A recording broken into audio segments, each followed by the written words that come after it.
Well, I believe we may have broken the freightliner. I will start it back up and show you what I just found.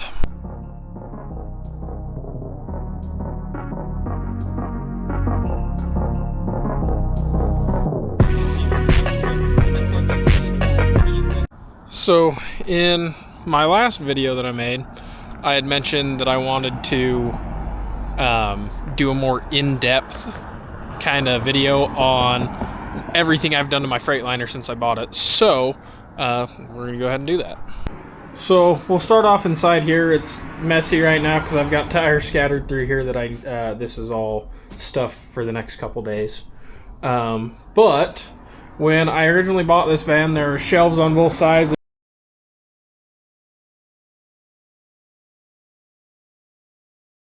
This is actually originally a FedEx van. You can still see some of the remnants of the FedEx logos on here. But it had shelves on both sides, so I spent about 2 days in here grinding down all these little buck rivets and pulling these shelves. So that was kind of miserable. And then as you can see, I put the tire machine up there in the corner. I actually had a different one in here before and went to this bigger, nicer one. Same thing with the balancer. They're drilled and bolted through the floor. I've added some stuff like to hang up the wheel width measure and the bead blaster and stuff over there, and done stuff like that. I just put all these lights up the other day as well. Toolbox, once again, that one's bolted through the floor as well. We've got the generator over here and the air compressor over here, and a little area for all our jacks and stuff. So that's kind of the setup back here. I'll clean some of these tires out real quick and kind of go over a couple more things. So I have this wired over here for my lights. I need to clean up this wiring. This was just kind of a temporary, make sure everything worked. We're gonna actually clean this up and make it look nice and presentable.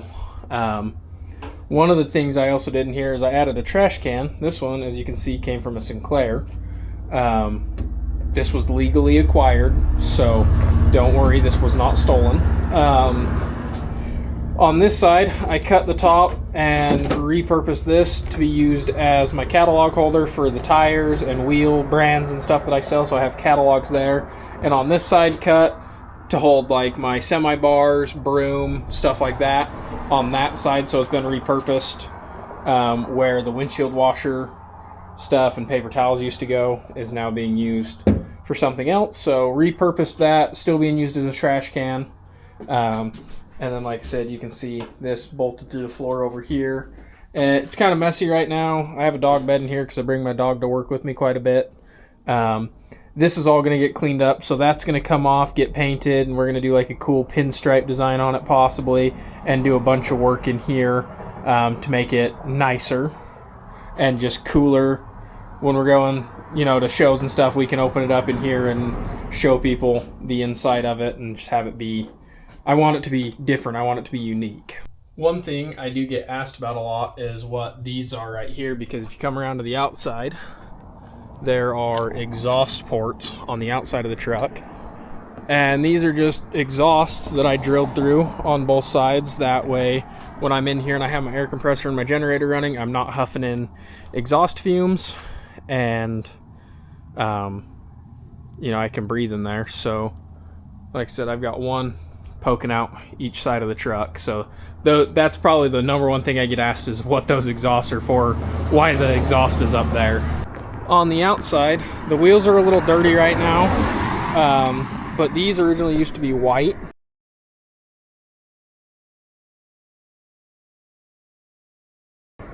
And I stripped them, sprayed them matte black, and got chrome spikes to put on all of them. Another thing I just did is I straight piped it, so we'll fire it up here in a second so you can give a listen to that.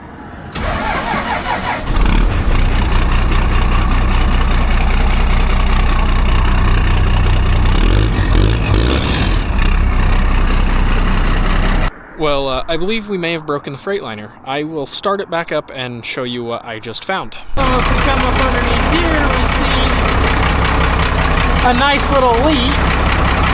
And if we come around over here,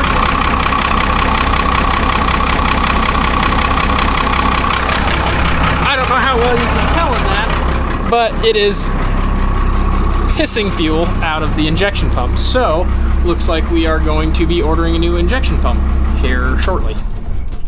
Well, unfortunate, but not the end of the world. They're, you know, $1,100 probably.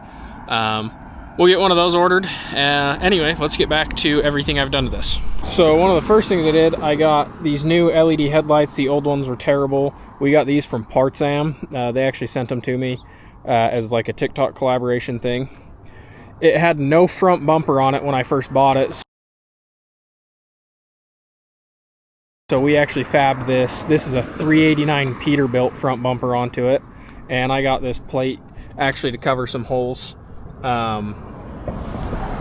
with my name on it. And it's a Hawaii plate because that's where I got married. So it's just kind of a nod to that. Originally, the bumper stuck out to probably here. I had to cut 7 inches out of the bracket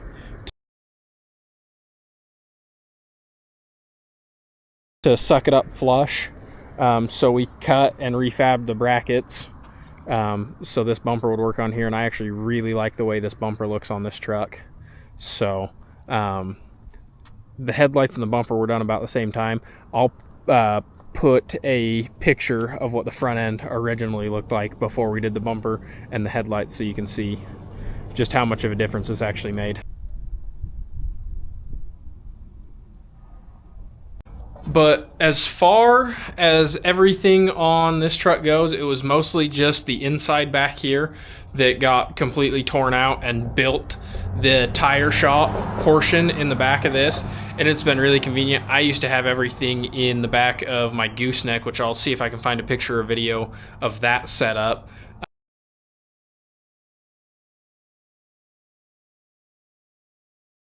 I had a little more storage in that, where all these tires would have been up in the neck of the trailer, which would have been a little nicer, but this is way more convenient for what I do.